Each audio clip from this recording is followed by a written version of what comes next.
মধ্যপ্রাচ্যের রাজনীতিতে এক প্রভাবশালী নাম, দশকের পর দশক ক্ষমতার কেন্দ্রে থাকা এক নেতা, সংগ্রাম, বিপ্লব, যুদ্ধ এবং বিতর্কে ঘেরা একটি জীবন।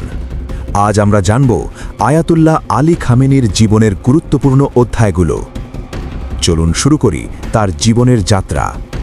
আয়াতুল্লাহ আলী খামেনি জন্মগ্রহণ করেন 1949 সালের 19 এপ্রিল ইরানের মাশহাদে।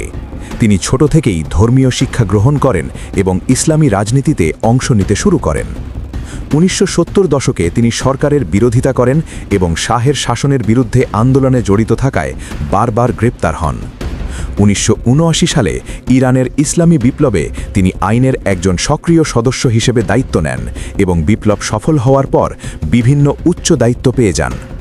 1981 সালে তিনি ইরানের রাষ্ট্রপতি নির্বাচিত হন এবং 8 বছর ধরে দায়িত্ব পালন করেন। এই সময় ইরান-ইরাক যুদ্ধ চলছিল।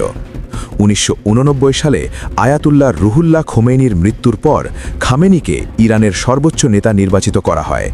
তিনি দেশটির ধর্মীয় ও রাজনৈতিক নেতৃত্ব একত্রে ধারণ করেন। তিনি প্রায় 37 বছর পর্যন্ত ক্ষমতায় ছিলেন। রাষ্ট্রের সেনাবাহিনী, নীতি ও আন্তর্জাতিক কূটনীতিতে সবশেষ পর্যন্ত সিদ্ধান্ত নেওয়ার কেন্দ্রবিন্দু হিসেবেই ছিলেন। তার শাসনামলে ইরান আন্তর্জাতিক রাজনৈতিক উত্তেজনা, পারমাণবিক কর্মসূচি, কঠোর নীতি ও বিরোধীদের বিরুদ্ধে কঠোর পদক্ষেপ নিয়েছে। 28 ফেব্রুয়ারি 2026-এ তিনি নিহত হন ইরানের তেহরানে মার্কিন ও ইসরায়েলি হামলায়। এই ঘটনাটি মধ্যপ্রাচ্যের রাজনীতি ও আন্তর্জাতিক সম্পর্ককে প্রভাবিত করেছে। এই ধরনের ঐতিহাসিক ভিত্তিক তথ্যবহুল ভিডিও পেতে এখনই আমাদের চ্যানেলটি সাবস্ক্রাইব করুন। ভিডিওটি ভালো লাগলে লাইক ও শেয়ার করতে ভুলবেন না। আপনাদের সমর্থনই আমাদের অনুপ্রেরণা। একজন ধর্মীয় শিক্ষার্থী থেকে রাষ্ট্রের সর্বোচ্চ নেতা, আয়াতুল্লাহ আলী খামেনির জীবন ছিল ইতিহাসের এক গুরুত্বপূর্ণ অধ্যায়।